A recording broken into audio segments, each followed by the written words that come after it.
Saya tak percaya kepada hadis, saya tak percaya kepada sunnah.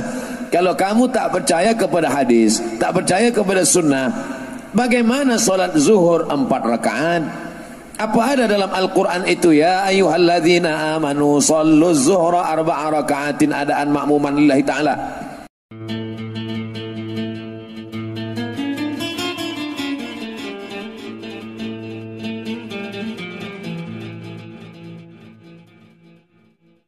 Assalamualaikum warahmatullahi wabarakatuh.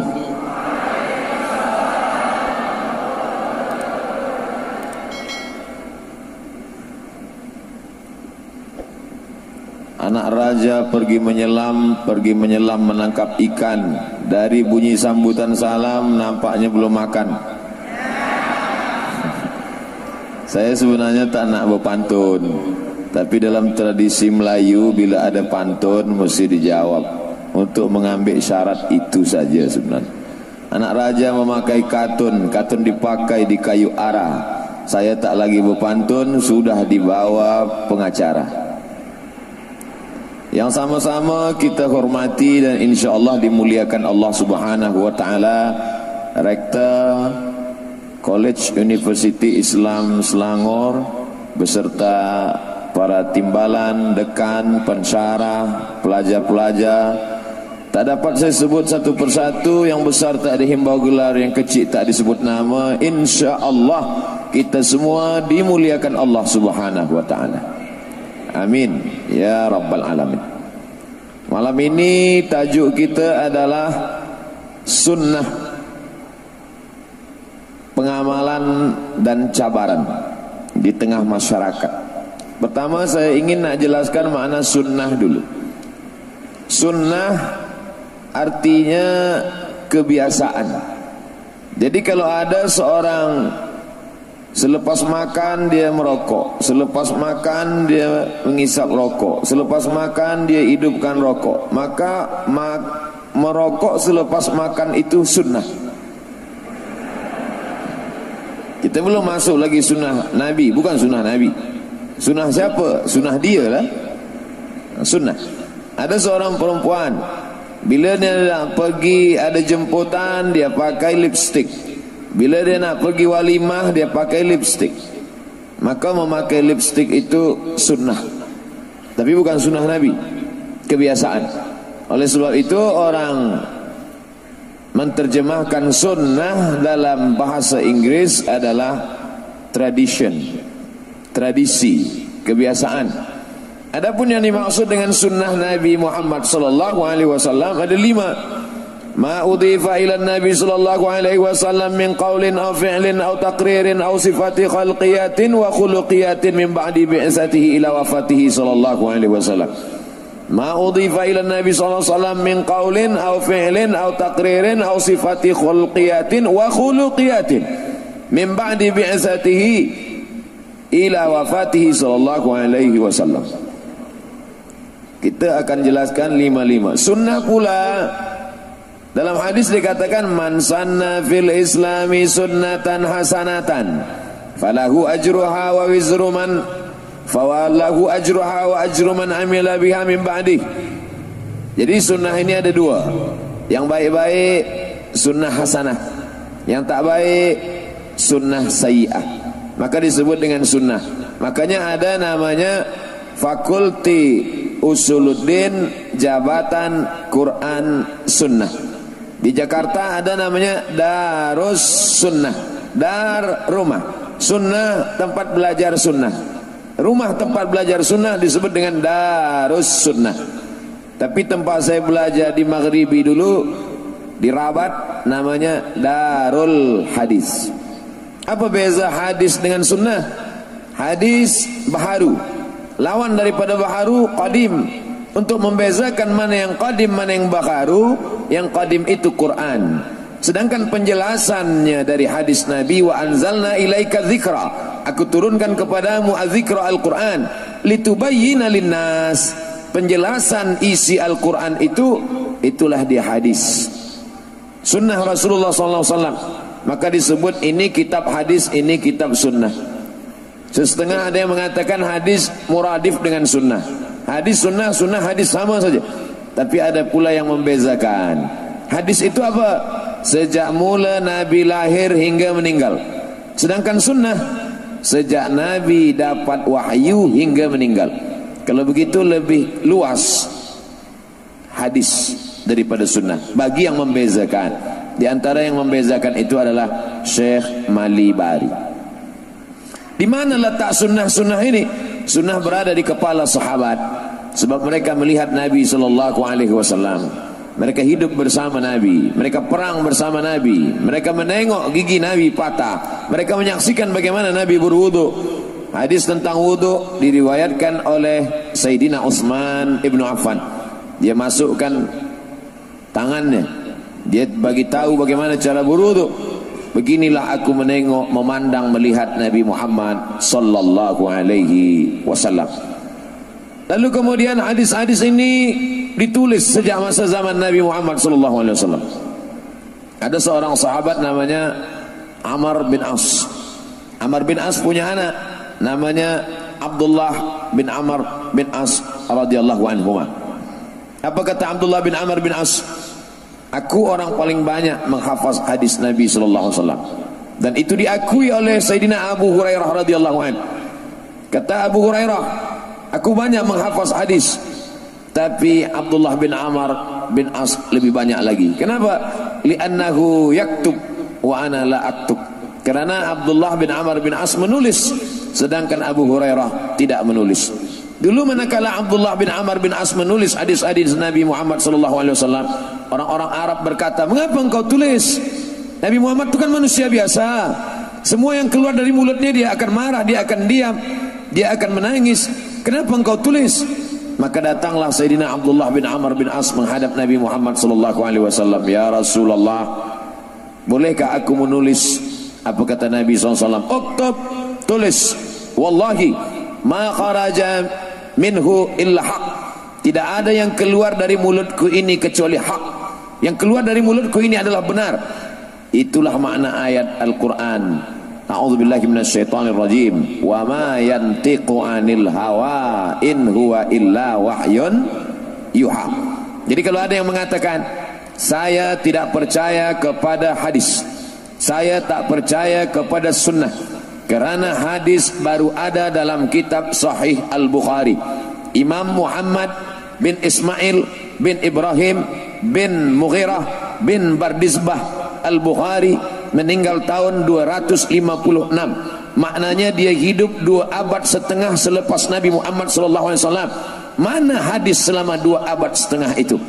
Aku tak percaya kepada hadis, sebab selama 2 abad setengah hadis tak ditulis, hadis sudah hilang. Itu hanya dibuat orang pada abad ketiga. Bila ada orang semacam ini, kita bagi tahu pada dia, engkau kalau bodoh, bodoh saja, jangan ajak orang lain.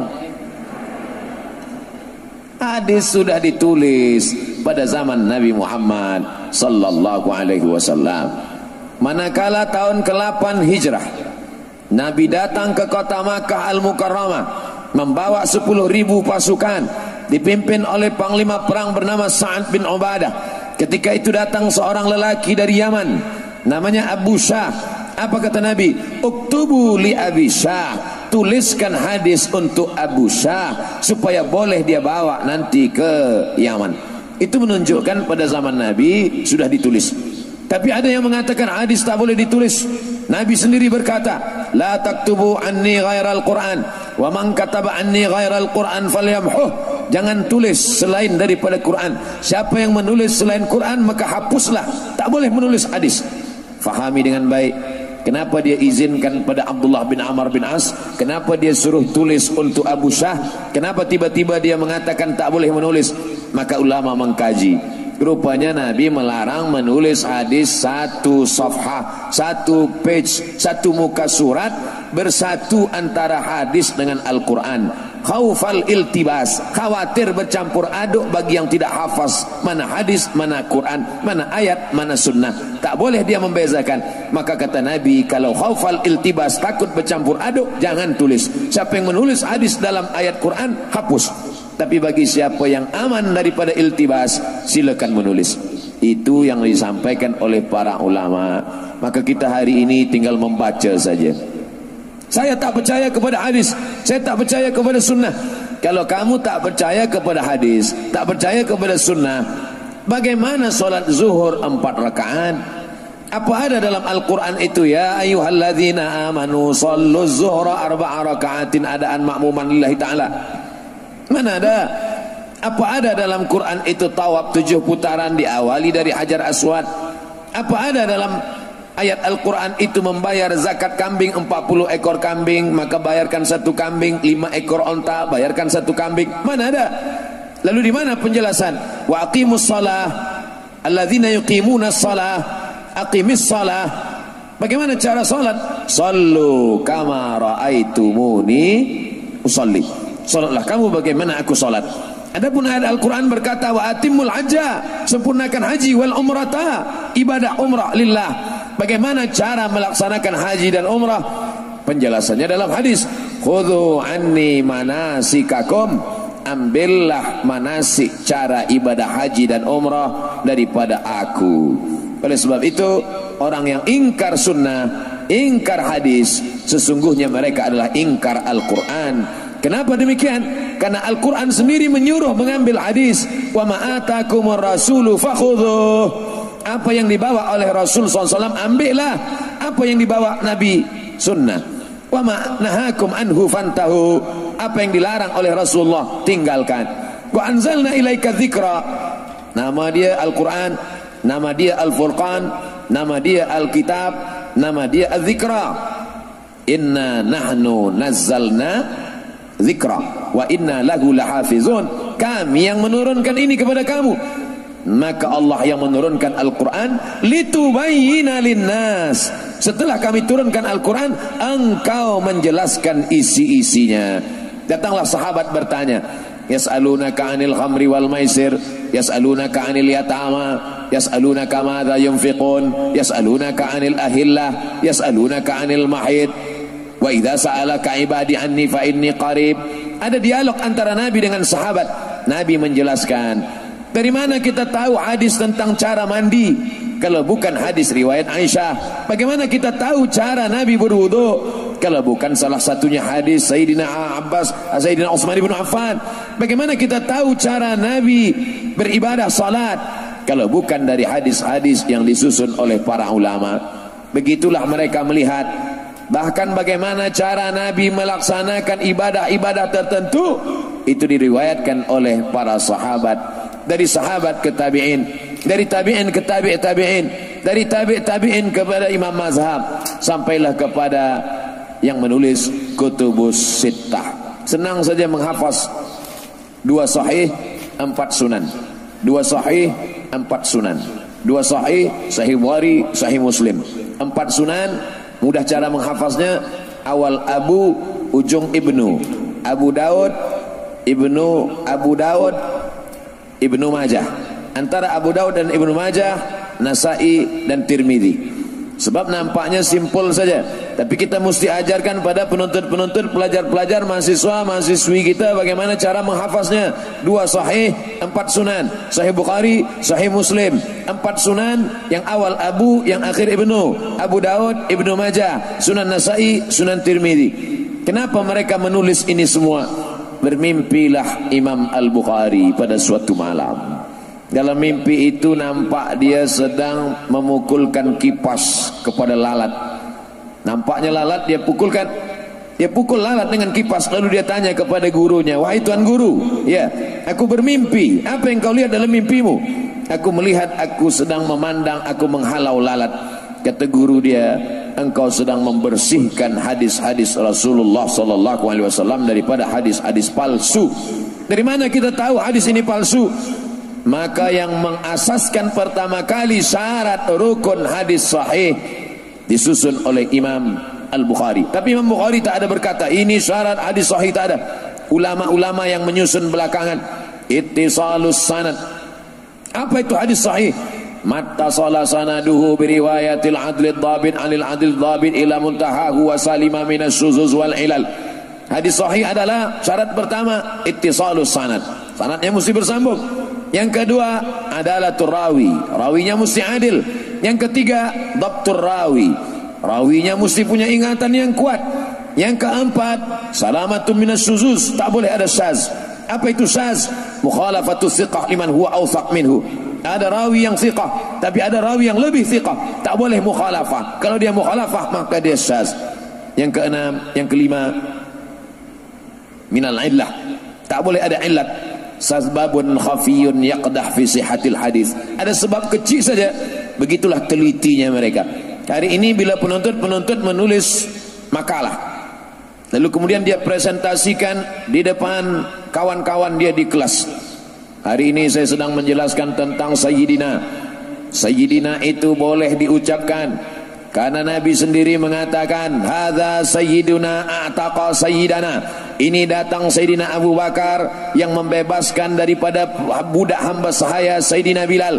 Kalau boleh menggunakan Sayyidina kepada Abu Bakar, boleh menggunakan Sayyidina kepada Bilal, mengapa tak boleh menggunakan Sayyidina kepada Muhammad sallallahu alaihi wasallam? Nabi sendiri mengatakan, innal Hasan wal Husain sayyida syababi ahlil jannah. Sesungguhnya Hasan dan Husain dua pemimpin pemuda penghuni surga. Kalau cucunya dipanggil Sayyidina Al-Hasan, Sayyidina Al-Husain, mengapa tak boleh memanggil datuknya Sayyidina Muhammad sallallahu alaihi wasallam? Argumen-argumen, dalil-dalil, hujah-hujah itu ditulis oleh penuntut mahasiswa dalam sebuah makalah. Dia presentasikan, didengar oleh yang lain. Lalu kemudian bertanya mereka, dari mana kamu dapat ini? Saya dapat ini dari buku. Buku siapa? Bukunya bertajuk 37 Masalah Popular. Siapa menulisnya? Abdul Somad. Pernah kamu berjumpa dengan dia? Tidak. Diterima. Zaman sekarang kalau ada orang menulis dari buku, dia ambil dari buku, dia tak pernah berjumpa dengan yang menulis buku, maka makalah dia diterima, tesis master dia diterima, risalah doktorah dia, PhD, Doctor of Philosophy diterima. Tapi dulu Imam Bukhari mensyaratkan al-liqa, mesti berjumpa antara satu rawi dengan satu rawi, satu periwayat dengan satu periwayat. Begitulah ketatnya syarat yang ditetapkan oleh Imam Muhammad bin Ismail bin Ibrahim bin Al-Mughirah bin Bardisbah Al-Bukhari. Begitulah beza kenapa Bukhari lebih tinggi daripada Muslim. Imam Muslim tidak mensyaratkan mesti ada liqa, cukup dengan muasarah saja, hidup sezaman cukup, sezaman dia walaupun tak berjumpa sahih. Tapi Imam Bukhari tak begitu, mesti ada thubutul liqa wal muasarah. Dari mana kamu dapat hadis ini? Dari Imam Bukhari. Imam Bukhari dapat dari siapa? Dari Abdullah bin Maslamah. Berjumpa Imam Bukhari dengan Abdullah bin Maslamah, berjumpa. Abdullah bin Maslamah dapat dari siapa? Dari Malik bin Anas. Berjumpa Malik bin Anas dengan Abdullah bin Maslamah, ya, murid dia, belajar dengan dia. Imam Malik bin Anas dapat dari siapa? Dari Abu Zinad. Abu Zinad dapat dari siapa? Dari Al-A'raj. A'raj dapat dari siapa? Dari Abu Hurairah. Abu Hurairah dapat dari siapa? Dari Nabi Muhammad. Berjumpa Abu Hurairah dengan Nabi, ya, dia Islam tahun ke-7, 3 tahun dia bersahabat dengan Nabi, makan dengan Nabi, ikut dengan Nabi. Man bassata rida'ahu, siapa yang membentangkan sorbannya sampai aku menyampaikan hadisku ini, fala yansa ma sami'a minni abada, maka dia tidak akan lupa apa yang dia dengar dariku selamanya. Maka sahabat yang pertama membentangkan sorbannya adalah Sayyidina Abu Hurairah radhiyallahu an. Duduk Nabi menyampaikan hadis-hadisnya. Selepas Nabi menyampaikan hadis, lalu datang Abu Hurairah menggulung sorban itu. Maka apa kata Abu Hurairah? Sejak saat itu aku tak pernah lupa apa yang aku dengar dari baginda Nabi Muhammad sallallahu alaihi wasallam. Semuanya berjumpa, mendengarkan, mengambil hadis. Maka pertemuan antara satu rawi dengan rawi, thubutul liqa wal mu'asarah, barulah hadis itu disebut dengan hadis sahih. Oleh sebab itu syarat ini adalah ilmu yang paling tua. Sampai hari ini tidak ada keilmuan yang paling otentik, yang paling original, yang paling kuat argumennya kecuali ilmu hadis. Mengapa begitu? Sebab saya jawabatan hadis. Yang lain berkata mungkin ilmu usul fiqh, yang lain mengatakan mungkin ilmu tafsir. Tapi begitulah para ulama dulu membuat ketat. Maka apa kata Abdullah ibn Mubarak? Al-isnad minad din. Sanad itu adalah bagian daripada agama. Kalau al-isnad la qala man syaa ma syaa. Kalau bukan karena sanad, maka orang akan berkata sesuka hatinya. Dari mana kamu dapat hadis ini? Ada kamu mendengarnya dari guru kamu? Siapa yang membacakan hadis ini ke telinga kamu? Saya dapat hadis ini. Siapa? haddatsani Google and YouTube. Oleh sebab itu maka mendengarkan ulama membacakan hadis, bahkan mereka memilihkan kata yang begitu halus. Satu mengatakan haddatsana, satu mengatakan akhbarana. Makanya kalau ada orang yang boleh, pandai, mahir berbahasa Arab, dia terjemahkan kitab hadis tapi dia tak mengerti istilah-istilah dalam ilmu hadis, maka dia mungkin terkeliru dan tersalah. Bahasa Arab dia mantap, dia terjemahkan haddatsana, telah menceritakan kepada kami. Karena dia ambil kamus, dia tengok haddatsa yuhaddisu, menceritakan. Akhbarana, telah mengkabarkan kepada kami, telah memberitakan kepada kami. Karena dia tengok kamus, akhbara yukhbiru ikhbaran, akhbarana, telah mengkabarkan kepada kami. Padahal apa kata Imam Muhammad bin Idris Asy-Syafi'i? Idza qara'a 'alaika faqul haddatsana wa idza qara'ta 'alaihi faqul akhbarana. Idza qara'a 'alaika faqul haddatsana. Kalau gurumu membacakan hadis kepadamu, maka kamu meriwayatkannya haddatsana. Wa idza qara'ta 'alaihi, kalau kamu yang membacakan hadis, gurumu mengangguk mengiyakan, maka kamu meriwayatkannya akhbarana. Sekarang saya bacakan satu hadis. Anis sahabi al-jalil, dari sahabat Nabi yang mulia, Abdullah bin Amr bin As. Qala Rasulullah sallallahu alaihi wasallam, ar-rahimuna yarhamuhumur rahman, irhamu man fil ardi yarhamukum man fis sama. Saya membacakan, penuntut mendengar, maka manakala meriwayatkannya, maka katakanlah haddatsana Abdus Samad. Tapi bila penuntut membaca, Abdul Samad mendengar, penuntut membacakan kitab, anis sahabi al-jalil Abdullah bin Amr bin As anin Nabi sallallahu alaihi wasallam qala Rasulullah sallallahu alaihi wasallam, ar-rahimuna yarhamuhumur rahman, irhamu man fil ardi yarhamukum man fis sama. Gurunya diam mendengar, maka saat itu murid penuntut meriwayatkan hadis dengan berkata akhbarana Abdul Samad. Sampai pada memilih kata haddatsana dan akhbarana pun ada rahasia-rahasia di balik itu. Itulah mengapa ilmu itu disebut dengan ilmu mustalahul hadis. Dia disebut juga dengan ulumul hadis. Kenapa disebut ulum? Kenapa tidak ilmul hadis? Karena di dalamnya ada ilmu jarah wa ta'dil, ilmu rijal, ilmu sanad, ilmu takhrij, ilmu mukhtaliful hadis, ilmu muskilul hadis, ilmu athar. Di dalamnya pula ada yang terkait dengan ilmu nasikh wal mansukh. Karena banyak ilmu-ilmu di dalamnya, maka disebut dia dengan ulumul hadis. Dia disebut juga dengan ilmu mustalah. Kenapa mustalah? Karena di dalamnya bukan lughatan, tapi yang dipakai adalah istilahan. Hasan, baik, tapi hasan dalam ilmu hadis bukan baik. Hadza hadisun hasan. Man shalla subha fi jama'atin, siapa yang salat subuh berjamaah, summa qa'ada yadhkurullah, selepas salat subuh berjamaah dia duduk berzikir mengingat Allah, hatta tatlu asyam, sampai terbit matahari, summa yusalli rak'ataini, selepas itu dia salat sunat 2 rakaat, kanat lahu ka ajri hajjatin wa umrah, maka dia mendapatkan haji seperti haji dan umrah. Tamah, sempurna. Apa kata Imam Abu Isa At-Tirmidzi dalam kitab Jami' At-Tirmidzi, popular juga dengan nama Sunan At-Tirmidzi? Hadza hadisun hasan. Buka kamus. Hadza, ini hadis hasan, baik. Hadza hadisun hasan, ini hadis yang baik-baik. Oh, kalau begitu ada hadis tak baik. Padahal yang dimaksud adalah beza antara sahih dengan hasan tipis saja, sikit saja. Kalau sahih cukup 5 syarat, ada sanad, rawi adil, rawi dhabit, kuat ingatan, tidak ada syaz, tidak ada illat. Hadis hasan pun juga sama, sanad bersambung, rawinya adil, rawinya dhabit, tidak ada syaz, tidak ada illat. Di mana bezanya? Khafifud dhab. Kalau yang ini tamamud dhab, 100% hafazannya kuat, sedangkan yang hasan khiffatud dhab, khafifud dhab, 75%, tak sampai 100%. Maka dia jatuh kepada hadisun hasan. Paling tinggi hadis sahih, di bawah hadis sahih hadisun hasan, di bawah hadis hasan hadisun dhaif. Banyak sekarang orang menolak hadis dhaif. Kenapa kamu tak mau baca kitab Fadail Amal yang ditulis oleh Zakaria Kandahlawi? Itu hadis dhaif. Saya tak mau pakai hadis dhaif. Allahumma barik lana fima razaqtana wa qina adzabannar. Hadis dhaif. Saya tak mau pakai hadis dhaif. Kalau hadis dhaif tidak diterima, mengapa Imam Tirmizi menulis hadis dhaif dalam Sunan Tirmizi? Mengapa Imam Ahmad bin Ambal yang bergelar Amirul Mukminin fil hadis ada hadis dhaif dalam Musnad Ahmad bin Ambal? Bahkan Imam Bukhari sendiri menulis hadis dhaif, tapi bukan dalam Sahih Bukhari. Di mana ada hadis dhaif yang ditulis oleh Imam Bukhari? Dalam kitab Adabul Mufrad. Bahkan guru Imam Syafi'i bernama Imam Malik bin Anas meninggal tahun 179 menulis ada hadis dhaif. Di mana dia tulis ada hadis dhaif? Dalam kitab Muwatta Malik.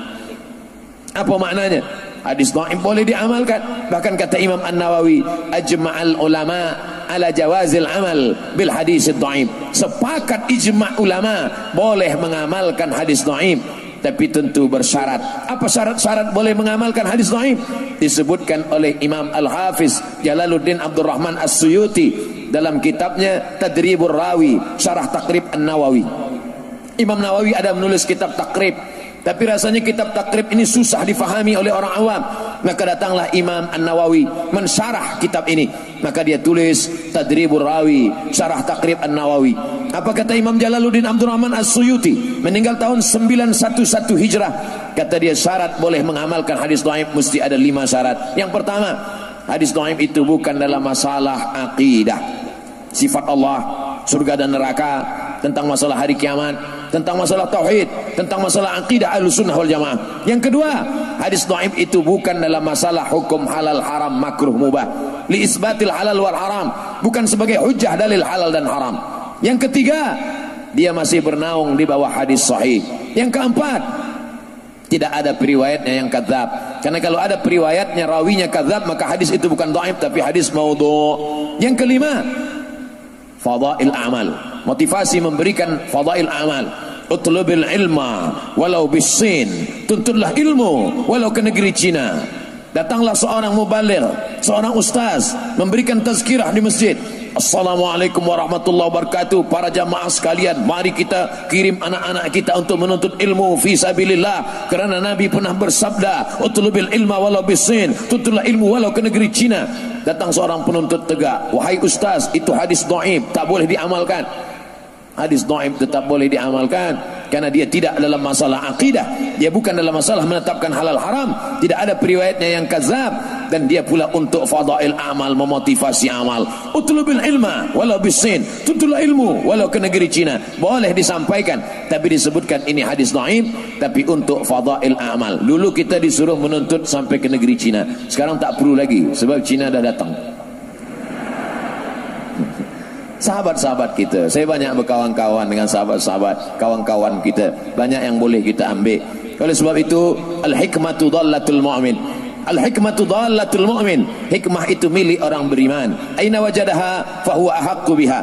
Maka sampai hari ini hadis-hadis ini pun ditulis oleh para ulama, 7.275 hadis, 7275 7.275 hadis yang disusun oleh Imam Al-Bukhari. 16 tahun dia berjalan, 16 tahun dia pergi meninggalkan Uzbekistan, pergi ke Makkah untuk haji. Setelah itu dia ke Madinah, melanjutkan perjalanan ke Syam. Dari Syam dia pergi ke Mesir, menyeberang Laut Merah. Dari Mesir dia kembali ke Syam. Dari Syam dia pergi ke Persia. Setelah itu dia pulang ke Uzbekistan. Akhirnya meninggal dunia. Dalam perjalanan itu dia berhasil menulis kitab Al-Jami' As-Sahih Al-Musnad Al-Mukhtasar min umuri Rasulullah SAW wa sunanihi wa ayyami. Kenapa disebut Al-Jami'? Karena di dalamnya ada akidah, ada fiqh, ada akhlak. Kenapa disebut Al-Musnad? Karena semua hadis yang dia tulis di dalam bersanad, maka disebut Al-Musnad. Kenapa disebut kitabnya itu Al-Sahih? Karena semua hadis yang ada dalam Sahih Bukhari itu sahih. Ma wada'tu fihi illa ma sahha. Aku tidak menulis hadis di dalamnya kecuali hanya sahih saja. Kenapa disebut mukhtasar? Karena hadis sahih itu banyak, dia ringkaskan menjadi sedikit. Mukhtasar min umuri Rasulillah, dari perkara-perkara Rasulullah SAW, wa sunanihi wa ayyami. Apakah imam-imam dulu tak ada menulis hadis? Ada. Kalau Imam Bukhari 256, 256, 256, maka ada yang lebih tua lagi daripada Imam Al-Bukhari. Imam Malik bin Anas 179, 256 jauh, 179 abad kedua. Aradtu kitabi hadza ala 70 min fuqaha'il Madinah. Kitabku ini sudah aku presentasikan, aku bacakan kepada 70 ahli fikih di kota Madinah. Kulluhum wata'uni fasammaituhu muwatta'a. Semuanya setuju dengan isi kitab ini, maka aku namakan kitab ini dengan kitab Muwatta'. Kitab hadis yang paling tua yang dicetak, yang sampai kepada kita matbu' hari ini, kitab Muwatta'. Kulluhum wata'uni, makna kulluhum wata'uni, kulluhum wafaquni, semua mereka setuju dengan isi kitab ini. Fasammaituhu Muwatta', maka akan menamakan dia nama kitab Muwatta'. Hari ini Masya Allah tabarakallah, tinggal membuka saja, kita baca saja. Tapi banyak juga orang yang tidak mahu. Kerana apa? Kerana jahilnya. Malik ulama, Malik sirajul ummah, Malik nujum. Apa kata Imam Syafi'i? Idza dzukiral muhaddithun famalikun najm. Kalau disebut ahli-ahli hadis, maka Imam Malik adalah bintangnya. Imam Malik bintang yang bersinar. Apa kata Imam Malik? Adraktu sab'ina, aku sudah berjumpa dengan 70 orang alim. Kalau aku minta satu saja, berdoa kepada Allah supaya turun hujan, pasti turun hujan. Sakingkan mereka ini adalah ahli-ahli ibadah. Aku jumpa di Masjid Nabawi banyak orang alim, doanya kabul. Satu saja aku minta turun hujan, maka pasti turun hujan. Tapi aku tidak mengambil hadis dari mereka. Mengapa? Mereka alim, mereka ahli ibadah, mereka zuhud. Kenapa tak ambil hadis dari mereka? Karena hafazannya tidak kuat. Kerana hadis bertumpu kepada hafazan, bertumpu kepada kekuatan hafalan. Bagaimana hafalan para mereka dulu? Apa kata Imam Al-Hafiz Jalaluddin Abdul Rahman As-Suyuti? Hafiztu mi'atai alfa hadis, aku hafal 200.000 hadis. Lau wajadtu aksara min dzalika la hafiztuha. Kalau aku dapat lebih daripada 200.000 ini, pastilah aku akan hafaz juga. Padahal dia hidup tahun berapa? 911, jauh dari Imam Syafi'i. Imam Syafi'i 204, Imam Nawawi 676, Imam As-Suyuti 911. Jarak dia dengan Imam Syafi'i 800-700 tahun, tapi dia tetap memegang hafazan itu. Apa kata dia? Hafiztu mi'atai alfa hadis, aku hafaz 200.000. La wajadtu min dzalika la hafiztuha. Kalau aku dapat lebih banyak daripada ini, pasti aku akan hafaz juga. Bagaimana orang zaman sekarang boleh menyombongkan diri? Kalau Suyuti itu ulama, saya juga ulama. Kalau Suyuti makan, saya juga makan. Kalau Suyuti minum, saya juga minum. Kalau Suyuti tidur, saya juga tidur. Suyuti manusia, saya manusia. Mengapa saya mesti belajar kepada dia? Hafazan dia kuat. Hafazan kita sekarang, baca sanad hilang matan, baca matan hilang sanad. Mereka dulu al-ilmu fis sudur, ilmu di dada. Kita sekarang al-ilmu fil laptop. Lobet, hilang hafaz. Oleh sebab itu, jangan pernah menyombongkan diri. Taraktu fikum amraini, aku tinggalkan pada kamu tak banyak, 2 perkara saja. Intamasaktum bihima, kalau kamu pegang yang 2 ini, lan tadillu abada, maka kamu tidak akan sesat untuk selamanya. Kitabullah Al-Quran, wa sunnati, sunnah Rasulullah sallallahu alaihi wasallam. Tak faham Quran, tak faham sunnah, kemana kita pergi? Al-Quran sudah memberikan tuntunan. Fas'alu ahla dzikri, bertanya kepada para ulama. In kuntum la ta'lamun, kalau kamu tidak tahu. Hari ini banyak orang yang begitu mudah berkata, mari kita kembali ke Quran, mari kita kembali ke sunnah, tanpa bertanya kepada para ulama. Siapa kita yang sanggup kembali kepada Al-Quran dan sunnah tanpa bertanya kepada para ulama? Alhamdulillah, College University Islam Selangor menghadirkan para ulama-ulama. Datanglah kemari Syekh Muhammad Said Ramadan Al-Buti, datanglah kemari Syekh Mustafa Al-Bugha, datanglah kemari para masyayikh besar, para ulama-ulama yang agung, yang hebat, yang berilmu, yang Masya Allah tabarakallah. Hari ini kesempatan yang luar biasa, maka segeralah daftarkan diri Anda ke College University Islam Selangor. Lama juga kita baru boleh iklan. Tadi saya mulai pukul 9 suku, 9.15. Sekarang saya sudah bicara tentang sejarah sunnah ini lebih kurang 35 menit. Sunnah, sejarah sunnah, ulama-ulama sunnah. Sekarang bagaimana pengamalannya di tengah masyarakat? Kata Nabi SAW, alaikum bisunnati, hendaklah kamu mengamalkan sunnahku, wa sunnatil khulafa'ir rasyidin al-mahdiyyin min ba'di, sunnah para khulafa' rasyidin sesudah aku, addu 'alaiha bin nawajiz, gigit pakai gigi geraham. Kalau kamu memegang sunnah jangan pegang pakai tangan, karena kalau pakai tangan boleh lepas. Gigit pakai gigi geraham. Bagaimana menggigit pakai gigi geraham? Gigitlah. Gigit. Petir menyambar tak akan lepas. Kalau dengan tangan lepas, dengan tangan lepas. Tapi kalau sudah digigit, addu 'alaiha bin nawajiz. Makna gigit dengan kuat, pegang dengan kuat ini maksudnya peganglah sunnah, peganglah hadis. Sekarang banyak juga orang pegang kuat, yang dipegangnya kuat duit hingga tak keluar masuk ke kotak. Peganglah dengan kuat. Yang saya maksudkan dengan sunnah-sunnah Rasulullah itu terbagi kepada dua. Yang pertama sunnah yang zahir, yang tampak di mata. Yang kedua adalah sunnah yang maknawi. Yang satu sunnah yang nampak di mata, zahir. Yang satu sunnah maknawi. Adapun sunnah yang zahir ini tidak semuanya wajib, tapi dilaksanakan baik. Nabi SAW pakai jubah, malam ini yang pakai jubah baik. Nabi SAW pakai imamah sorban. Maka kalau ada kawan kita, jiran kita, penuntut yang pakai sorban, pakai imamah, baik. Nabi Muhammad itu rambutnya ditutup. Pertama pakai qalan suah. Selepas dia qalan suah, dia pakai imamah. Selepas pakai imamah, dia pakai lagi burdah. Dia pakai lagi ghutrah. Dia pakai lagi kain penutup. Atau disebut juga dengan toilasan. Kain yang ditutupkan di atas itu toilasan. Kain yang menutup badan, burdah. Burdatul Rasul sallallahu alaihi wasallam. Jadi kalau ada ulama, tok guru, tuan syekh yang memakai itu, dia pakai qalan suah, selepas itu dia lilitkan imamah, selepas itu dia tutup pakai toilasan, sunnah, baik. Kenapa ustaz tak pakai? Panas. Tapi kita tak boleh ejek. Kita tak boleh ejek. Selama dulu kami waktu belajar di Maghribi, kami pakai. Waktu pergi umrah kemarin, saya pakai. Saya pakai qalan suah, saya pakai imamah, saya pakai kain penutup sebab waktu itu sejuk. Tapi saya tak salahkan orang yang menggunakan itu. Kenapa? Karena dia ikut sunnah Rasulullah sallallahu alaihi wasallam. Tapi Nabi tak ada wajibkan. Tidak semua perbuatan Nabi itu wajib. Kalaulah memakai jubah itu wajib, lawan dari wajib haram. Pakai sunnah wajib. Rektor pakai sunnah wajib. Pakai jubah wajib. Kalau pakai jubah wajib berarti pakai batik haram. Karena lawan daripada wajib adalah haram. Tidak. Kalau perintahnya kuat, wajib.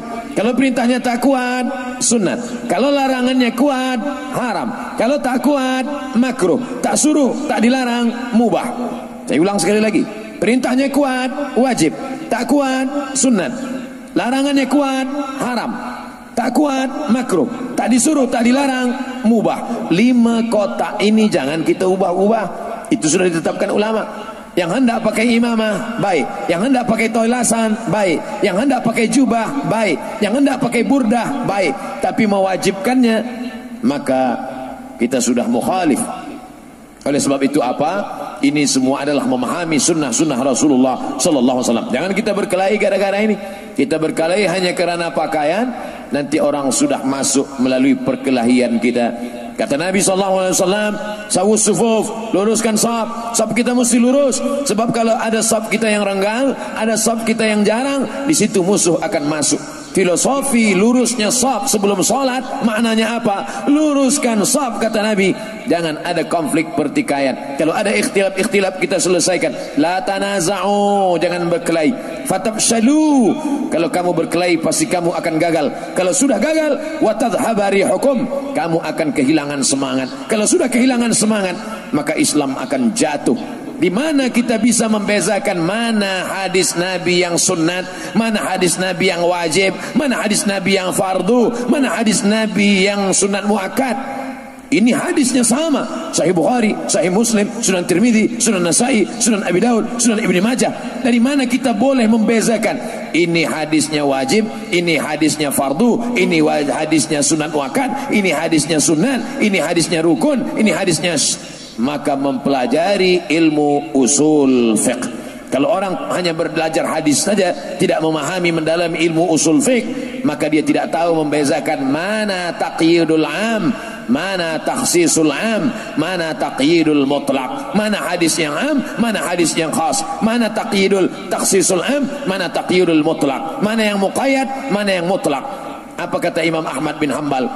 Kami menghafaz hadis di Baghdad, di kota Baghdad kami menghafaz hadis, tapi kami tak boleh membezakan mana yang taqyidul mutlak, mana yang takhsisul am, sampai datang Muhammad bin Idris Asy-Syafi'i. Karena yang pertama kali menyusun usul fiqh adalah Imam Asy-Syafi'i. Dia punya murid namanya Rabi' Al-Muradi. Dia panggil Rabi', "Ta'al ya Rabi', Rabi' datang kemari." Imam Rabi' pun datang. "Uktub ar-risalah." Ar-risalah surat, tulis surat wahai Rabi'. Rabi' pun mengambil pena, dia ambil kertas, dia tulis ar-risalah. Imam Syafi'i bicara, dia tulis.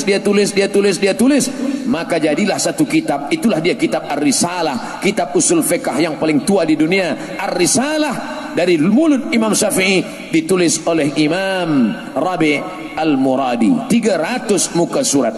Hari ini kita menulis 300 muka surat bertahun-tahun. Copy paste. Wasta'inu bil Google wal YouTube. Masya Allah, tabarakallah. Begitu jauhnya ilmu kita dengan mereka. Siapa yang memahami kitab-kitab yang tua ini? Kitab Ar-Risalah, umurnya sekarang berapa? 1200 tahun. Kitab Ar-Risalah umurnya 1200 tahun. Coba cari kitab novel bahasa Melayu yang umurnya 200 tahun. Ada yang faham. Jangankan untuk membaca kitab Ar-Risalah yang bahasa Arab dengan nahwu sharaf yang tinggi, dengan balaghah, ma'ani, badi' dan bayannya. Jangankan untuk memahami kitab Ar-Risalah, memahami kitab tenggelamnya kapal Van der Wijk, ayat-ayat cinta dan ketika cinta bertasbih pun banyak ikhtilaf. Padahal bahasa Indonesia, bahasa Melayu, bahasa kita, apalagi memahami kitab. Oleh sebab itu, ini adalah memahami Quran, memahami sunnah, memahami usul fiqh, memahami fiqh, memahami qawaidul fiqh. Satu-satunya jalan adalah, kuncinya adalah melalui bahasa Arab. Hari ini orang menggalakkan bahasa Inggris. Baik, tak salah. Saya juga tak bersetuju kalau ada orang melarang, jangan belajar bahasa Inggris. Belajarlah bahasa Arab, Quran bahasa Arab, hadis bahasa Arab, Nabi orang Arab. Kita mesti belajar bahasa Arab, jangan belajar bahasa Inggris. Bahasa Inggris bahasanya orang munafik, tak sesuai antara tulisan dengan bacaan. Oh, tak betul. Ini dhalla wa adalla, sesat menyesatkan. Karena Nabi sendiri, apa pesan dia kepada sahabat Nabi namanya Zaid ibn Thabit radhiyallahu anhu? Manakala Nabi SAW sampai ke kota Al-Madinah Al-Munawwarah, kemudian Nabi berkata kepada Zaid bin Thabit, "Wahai Zaid, belajar bahasa Yahudi." Kenapa disuruh belajar bahasa Yahudi? Karena di kota Al-Madinah Al-Munawwarah ada Yahudi Bani Nadir, ada Yahudi Bani Quraiza, ada Yahudi Qainuqa, ada Yahudi Khaybar. Man arafa lughata qaumin amina makrahum. Siapa yang paham bahasa suatu kaum, maka dia akan aman dari tipu daya, tipu muslihat mereka. Wahai Zaid, belajar bahasa Yahudi. Zaid bin Thabit belajar bahasa Yahudi. Ta'allamtuhu wa hadaqtuhu. Aku belajar, aku paham, aku dalami sepaham-pahamnya. Berapa lama? Nisfa syahrin, setengah bulan. Setengah bulan dia belajar bahasa Yahudi. Coba kita belajar bahasa Yahudi agak setengah bulan ini. Apa maknanya? Sedangkan bahasa Yahudi yang dilaknat Allah, Bani Israel, yang jahat, yang dikatakan dalam Al-Quran, la tufsiduna fil ardi marrataini, kamu akan buat kerusakan di atas muka bumi 2 kali. Tapi tetap disuruh belajar bahasanya. Silakan belajar bahasa Jepun, silakan belajar bahasa Mandarin, silakan belajar bahasa apapun, tapi bahasa Arab jangan tinggalkan. Kenapa? Karena dengan belajar bahasa Arab inilah kita akan memahami Al-Quran, memahami hadis, memahami sunnah, memahami fiqh, memahami usul fiqh. Pintu itu semua adalah bahasa Arab. Di mana belajar bahasa Arab? Ambillah di College University Islam Selangor. Masya Allah, tabarakallah. Sebenarnya kita belajar bahasa Arab ini tak susah-susah, betul. Sebab apa? Sebab banyak sekali Bahasa Melayu itu diambil dari mufradat bahasa Arab. Bahasa Arab. Awak hadir tak esok. Hadir bahasa Arab. Hadara yahduru hadir. Awak belajar di mana? Di jamiah. Jamiah bahasa Arab. Wakil bahasa Arab. Naib bahasa Arab. Banyak sekali bahasa Arab. Oleh sebab itu kalau ada orang Melayu yang susah belajar bahasa Arab, padahal bahasa Arab tiap-tiap hari dia katakan, solatnya pun bahasa Arab. Coba angkat tangan yang solat bahasa Melayu. Mana ada? Sebodoh-bodohnya, maaf kalau kasar, sebodoh-bodohnya orang Melayu, kalau sampai dia ke Makkah, andai dia tak paham bahasa Arab sekalipun, dia pakai usolli, dia pakai bahasa Arab, solat itu pun dia akan selamat di Makkah insyaAllah. Dia salah jalan balik dari Masjidil Haram, tak tahu mana jalan balik ke hotel, dia panggil saja polis. Ya polis, ta'al. Polis pun datang. SV kata polis, ada apa? Dia cukup katakan, ihdinas sirata. Tunjukkan saya jalan balik ke hotel. Ihdinas siratal hotel gitu. Tunjukkan saya balik jalan. Kata polis, awak duduk di lantai berapa? Awak duduk di aras berapa? Kata dia, aras berapa? Tunjukkan salasa raka'atin. Lantai 3. Lantai 8 macam mana? Al-Maghrib wal-Isya. Lantai 8. Cuma kalau 20, 21 agak susah sikit.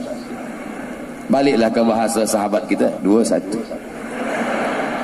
Saudara yang dimuliakan Allah Subhanahu wa taala, artinya apa? Kenapa kita tidak pelajari bahasa Arab ini? Ada seorang orientalis, oriental timur, orientalis orang timur yang belajar tentang Islam, tentang Arab. Mereka belajar bahasa Arab. Cuba cari nanti tulisan di Google. Buka www.google.com. Tulis di search. Tulis di situ Rene Guénon. R-E-N-E-G-O-E-N-O-N. Rene Guénon. Cara bacanya Rene Guino. Rene Guino. Apa nampak tulisan situ? Rene Guino belajar bahasa Arab di Al-Azhar University. Datang dia dari Europe, pergi ke Al-Azhar, belajar bahasa Arab. Akhirnya dia pun masuk Islam. Dia robah namanya menjadi Abdul Ilah. Rene Guénon jadi Abdul Ilah. Abdul Samad memang original Abdul Samad. Betapa mereka dulu mempelajari bahasa-bahasa ini. Bahkan mereka ada yang tidak masuk Islam. Dia datang ke Al-Azhar, dia pakai jubah Azhar, dia pakai qalansuwa Azhar, dia belajar kepada masyayikh di Azhar. Dia mengambil bahasa Arabnya. Siapa yang menulis kamus? Al-Mu'jam Al-Mufahras li Alfazil Hadis. Kamus, indeks, ensiklopedia hadis, mencari hadis dalam 9 kitab. Sahih Bukhari, Sahih Muslim, Sunan Abi Daud, Sunan Nasa'i, Sunan Tirmidzi, Sunan Ibn Majah, Muwatta Malik, Sunan Ad-Darimi, Musnad Ahmad bin Hanbal. Mencari hadis dalam 9 kitab. Siapa yang menulisnya? Aren Jan Wensing. Dalam kitab Al-Mu'jam Al-Mufahras li Alfazil Hadis, dia kumpulkan orientalis, orang-orang Europe yang belajar tentang Islam, bahasa Arab. Berapa lama dia kaji 9 kitab ini? 40 tahun. Jadilah satu kitab kamus mencari hadis. Dulu kita buka hadis tak jumpa, tapi sejak ada kitab ini Al-Mu'jam Al-Mufahras li Alfazil Hadis dulu. Sekarang tak perlu lagi, sejak ada Maktabah Syamilah, tinggal tulis saja dapat. Dulu buka Sahih Bukhari tak dapat, buka Sahih Muslim tak dapat, buka Sunan Tirmidzi tak dapat, buka Sunan Abi Daud tak dapat, buka Musnad Ahmad bin Hanbal tak dapat, hadis tak dapat, batuk dapat. Hari ini begitu mudahnya kita semua. Kalaulah dicek mata mereka, lebih banyak mata mereka melihat kitab-kitab hadis ini daripada mata kita. Oleh sebab itu kadang-kadang kita malu. Kita malu. Padahal kita Islam, kita mengaku Muslim, hanifan musliman wa ma'ana minal musyrikin. Mengapa kita tidak mencintai kitab-kitab hadis kita? Masalah mengikuti sunnah dalam bentuk fizikli, dalam bentuk pakaian, dalam bentuk badan Nabi, dalam bentuk fizikli Nabi, baik. Jangan salahkan orang. Berjanggut sunnah, Nabi berjanggut, jangan ejek orang. Saya nengok engkau pakai janggut ni macam teroris lah. Oh, tak boleh. Aku menengok engkau pakai janggut ni macam kambing lah. Kata yang berjanggut, aku berjanggut, kau kata kambing, kau tak berjanggut, anjing. Berkelahi pula kambing sama anjing. Mohon maaf, saya cakap saya ni tak layak, tak kasar, tapi macam mana lagi, Quran pun menyebut anjing juga. Al-kalbu was-saidu tanah. Oleh sebab itu maka ini kita mestilah fahami dia dengan baik, sebab ada ikhtilaf ulama tentang memahaminya. Apa kata Nabi sallallahu alaihi wasallam? A'ful liha waqsus syarib. Biarkan janggut panjang, potonglah kumis. Bentuknya fi'il amar. Apakah semua amar itu lil wujub? A'ful liha. Biarkan janggut. Waqsus syarib. Potonglah kumis. Sebab masa itu di kota Al-Madinah Al-Munawwarah, orang Majusi janggutnya panjang, misainya, kumisnya panjang. Orang Yahudi janggutnya panjang, kumis misainya juga panjang. Orang musyrik janggutnya panjang, kumisnya juga panjang. Orang kafir kumisnya panjang, janggutnya juga panjang. Bagaimana untuk membezakan? Sama-sama pakai jubah, sama-sama pakai sorban. Bagaimana membedakan ini Islam tak Islam? Maka kata Nabi, "A'ful liha", rapikan janggut, waqsus syarib, potong kumis. Untuk membezakan apakah makna a'fu itu lil wujub? Maka kata sebagian ulama lil wujub, wajib. Tapi dalam sebagian ulama mazhab Syafi'i mengatakan tidak lil wujub, tapi mustahab, anjuran saja. Oleh sebab itu kalau ada ulama berbeza pendapat, maka diambil pendapat itu. Selama dia ada dalam pendapat Ahlus Sunnah wal Jamaah, ambillah. Begitu kata Syekh Ali Jum'ah dalam kitab Al-Bayan lima yusghilul adhan, menjelaskan beberapa perkara masalah-masalah yang membingungkan, membuat masyarakat confused. Oleh sebab itu sunnah yang berbentuk fizikli, sunnah pakaian, sunnah badan, sunnah muka, sunnah wajah, menggunakan celak, menggunakan siwak. Laula an asyqa ala ummati, kalau tidak memberatkan bagi umatku, la amartuhum bis siwak, aku suruh mereka memakai siwak inda kulli shalah. Baik, tak salah, jangan ejek orang. Jangan katakan ini sudah ketinggalan zaman. Apalah awak ni pakai siwak lagi macam hidup 1000 tahun yang lalu saja. Ini sunnah Rasulullah sallallahu alaihi wasallam. Tapi ada sunnah yang maknawi. Apa itu sunnah maknawi? Menjalin persatuan ukhuwah Islamiyah. Ini sunnah yang banyak ditinggalkan sekarang. Berbeza pendapat, berbeza mazhab, lalu kemudian mencaci maki, sumpah serapah. Bukan ajaran Nabi Muhammad sallallahu alaihi wasallam. Innallaha yuhibbul ladzina yuqatiluna fi sabilihi saffa. Allah suka melihat kita memperjuangkan agama Allah ini satu saf. Ka'annahum bunyanun marsus. Mereka seperti satu binaan yang kokoh dan kuat. Ada tiang, ada lantai, ada atap, ada dinding, semua saling menguatkan. Yasuddu ba'duhu ba'dha. Mereka saling menguatkan. La tanaza'u, jangan kamu berkelahi. Jangan kamu la tadabaru, jangan saling membelakangi. La tukhalifu, jangan saling bertikai, berkonflik. Kita semua diajarkan untuk saling menyayangi, untuk saling mencintai. Al-mu'minuna fi tawaddihim wa ta'atufihim wa tarahumihim. Orang-orang beriman itu dalam kasih sayangnya, dalam akhlaknya, dalam bersikap lembutnya. Apa kata Nabi sallallahu alaihi wasallam? Mereka itu seperti satu badan, seperti satu tubuh. Kalau yang satu terkena penyakit, maka yang lain tidak dapat tidur malam. Kalau yang satu sudah terkena penyakit demam, luka di ujung jari, maka seluruh badan ikut merasakan demam panas, tak dapat tidur. Kalau ada orang beriman tak peduli kepada saudaranya yang ada di Palestina, ini adalah sunnah yang mesti dihidupkan. Man lam yahtam bi amril muslimin, siapa yang tak peduli kepada keadaan kaum muslimin, falaisa minhum. Hari ini saudara kita di Palestina, di Rohingya, di Uyghur, maka semua kita tolong. Bagaimana kita menolongnya? Didoakan dia dari jauh. Saya sampai hari ini khutbah Jumat tak pernah meninggalkan satu kali khutbah pun, tak pernah terlupa. Kalaupun lupa tersilap sifat manusia, tapi saya berusaha untuk mengingat. Allahumma ansuril Islam wal muslimin. Allahumma ansur ikhwanana al mujahidin, al mazlumin, al mustad'afin fi Palestin. Doakan. Cuma kadang saya berapi-api berdoa di atas mimbar, jamaah itu pula berair-air di bawah.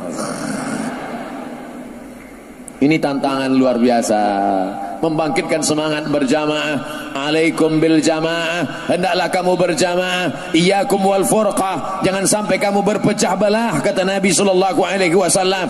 Iyyakum wal Iyyakum wal furqah, al jama'atu rahmah wal furqatu adzab. Berjamaah itu rahmat, sedangkan berpecah belah di antara umat ini adalah azab. Adapun masalah kita berbeza dalam masalah mazhab Hanafi, Maliki, Hanafi, Hambali, maka apa kata Syahid Hasan Al-Banna, nata'awan fima ittafaqna wa nata'adzar fima ikhtalafna. Mari kita bekerja sama, tolong menolong dalam perkara-perkara yang kita sepakati, dan mari kita berlapang dada menerima perbezaan. Ada perbezaan-perbezaan sedikit kita terima selama dia masih dalam ahlus sunnah wal jamaah. Di mana kita kuatkan ahlus sunnah wal jamaah ini tergantung kemana ketertarikan kita. Bila kita suka pada hukum halal, haram, makruh, mubah, rukun, syarat, wajib, sunat, fakulti syariah. Bila kita suka pada pembahasan tentang masalah falsafah, fakulti usuluddin. Di sana ada aqidah wal falsafah, di sana ada tafsir wa ulumul Quran, di sana ada hadis wa ulumul hadis wa ulumuhu. Bila kita suka pada pembahasan tentang masalah dakwah, bagaimana mad'u, bagaimana dai, bagaimana masalah dakwah ke depan, bagaimana cabarannya, maka ada fakulti kulliyatud dakwah, maka kita tarik ini semua. Falaula nafara min kulli firqatin minhum ta'ifatun, jangan semuanya pergi berperang, nah ikut jihad dengan Nabi. Allah melarang, falaula nafara min kulli firqatin minhum, jangan semuanya pergi berperang. Ta'ifatun, ada satu dua orang, liyatafaqahu fid din, dia mendalami ilmu agama bersama Rasulullah sallallahu alaihi wasallam. Gunanya untuk apa? Waliyunziru qaumahum, supaya nanti ketika dia kembali ke kampung halamannya, dia memberikan peringatan, membacakan ayat-ayat Allah, membacakan hadis-hadis Rasulullah, menjelaskan kepada umat ini halal, ini haram, ini boleh, ini tak boleh.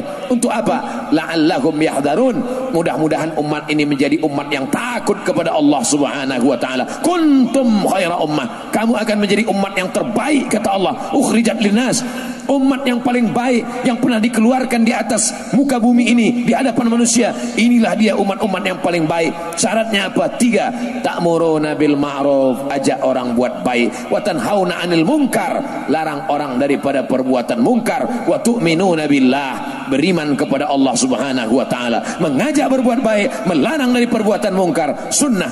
Bagaimana tantangannya sekarang di tengah masyarakat? Kalau kita ajak orang solat, dia tak marah. Kita ajak dia puasa sunat, dia tak marah. Kita ajak dia untuk berlaku adil, dia tak marah. Tapi kalau sudah kita larang dia dari perbuatan mungkar, kita larang dia daripada riba, kita larang dia daripada menjalin hubungan yang tidak halal, marah, emosi. Makanya tak seimbang antara amar ma'ruf nahi mungkar. Banyak orang lebih suka amar ma'ruf, kalau sudah nahi mungkar dia mulai takut. Apa kata Nabi sallallahu alaihi wasallam? Ini sunnah yang mesti dihidupkan di zaman modern. La ta'murun nabil ma'ruf, ajak orang berbuat baik, wala tanhauna 'anil munkar, larang orang daripada perbuatan mungkar. Kalau kamu tidak melakukan sunnah amar ma'ruf nahi mungkar, la yusikanna ayyab'atsallahu 'alaikum iqaban, aku khawatir Allah akan menurunkan hukuman. Ketika hukuman itu datang, summa tad'unahu, turun hukuman, turun azab, bumi bergoncang, langit tak lagi menurunkan air menjadi rahmat tapi menjadi laknat, banjir. Maka ketika gempa, gunung meletus, ketika azab itu datang, summa tad'unahu, kamu berdoa kepada Allah, ya Rab, aghithna ya Allah, fala yustajabu lakum, doa kamu tak dikabulkan. Kenapa doa tidak dikabulkan? Karena meninggalkan amar ma'ruf nahi mungkar. Ini adalah sunnah-sunnah yang mesti kita hidupkan pada zaman sekarang. Yang sanggup nahi mungkar dengan lidahnya, pakai lidah. Yang sanggup melakukan nahi mungkar dengan tangannya, pakai tangan. Man ra'a minkum mungkaran, siapa di antara kamu yang melihat kemungkaran, falyughayyirhu biyadi, robah dengan tangan. Kalau tak sanggup dengan tangan, fabilisani, robah dengan lidah. Kalau tak sanggup dengan lidah, fabiqalbi, dengan hati. Tapi jangan lupa, yang dengan hati itu apa kata Nabi di ujung hadis, baca hadisnya, wa dzalika ad'aful iman, itulah dia selemah-lemah iman. Kenapa ketika kereta kita pilih yang paling kuat? Kenapa ketika rumah kita pilih yang paling kokoh? Kenapa ketika motorsikal kita pilih yang paling cepat? Tapi kenapa masalah iman kita pilih yang paling lemah? Wa dzalika ad'aful iman. Kenapa kamu tak melaksanakan nahi mungkar? Yang penting saya jaga diri saya dahlah, selamat saya cukuplah. Oh, dakwah ini kalau hanya amar ma'ruf saja orang tak marah, nahi mungkar, larang yang mungkar, barulah orang marah. Kenapa Abdul Somad banyak bully, banyak haters? Karena nahi mungkar, banyak orang yang marah. Kalau nak ingin selamat, Bagilah tazkirah tentang sabar saja. Jamaah sekalian, mari kita sabar. Apapun yang terjadi, sabar. Anak darah kita dilarikan orang, sabar. Itu bukan dakwah. Dakwah adalah ud'u ila sabili rabbik, ajak orang ke jalan Allah bil hikmah, dengan cara yang santun, wal mau'izatil hasanah, suri tauladan yang baik. Kalau tak sanggup juga, dia mesti berdebat, wajadilhum, debat dia billati hiya ahsan, seperti yang dilakukan oleh Rahmatullah Al-Hindi dalam kitabnya Izharul Haq, menampakkan kebenaran. Maka ini semua adalah tanggung jawab kita bersama. Siapa itu orang-orang yang paling baik? Siapa orang yang paling baik? Bukan orang kaya. Siapa orang paling baik? Bukan orang yang punya kuasa. Siapa orang yang paling baik? Wa man ahsanu qawlan mimman da'a ila Allah wa amila salihah. Perbuatan yang paling baik adalah perbuatan yang mengajak ke jalan Allah Subhanahu wa taala. Yang ada di hadapan saya ini adalah penuntut-penuntut. Banyak orang yang khawatir, Ustaz Abdul Somad ceramah tazkirah jangan kuat-kuat betul, nanti kami khawatir Ustaz mati tiba-tiba. Abdul Somad tak takut mati. Kalau Abdul Somad mati, 1000 pengganti sudah siap di hadapan Abdul Somad. Betul? Takbir. Saya takbir ni nak jagakan yang mengantuk-ngantuk je. Sebab saya dah tazkirah 60 minit. Dia dah tengok Ustaz tu bercabang 2 dah, Ustaz nampak. Tadi saya mulai pukul 9 suku, sekarang dah sampai 10 suku, 60 minit.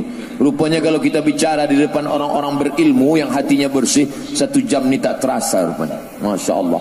Kata jamaah, Ustaz yang tak terasa, kami lama betul dah terasa. Seperti biasa, materi subjek 60 menit, baki sisanya adalah soal jawab. Bila ada soal-soalan saya jawab, yang boleh saya jawab, yang tak boleh saya jawab, sebab saya pun bukan alim betul, saya tak tahu betul. Yang saya tak tahu, soalan-soalan itu akan saya bawa balik ke Riau. Nanti saya akan jawab di sana melalui video, akan saya kirimkan, saya upload melalui channel Ustaz Abdul Somad Official. Jangan lupa subscribe, like and share.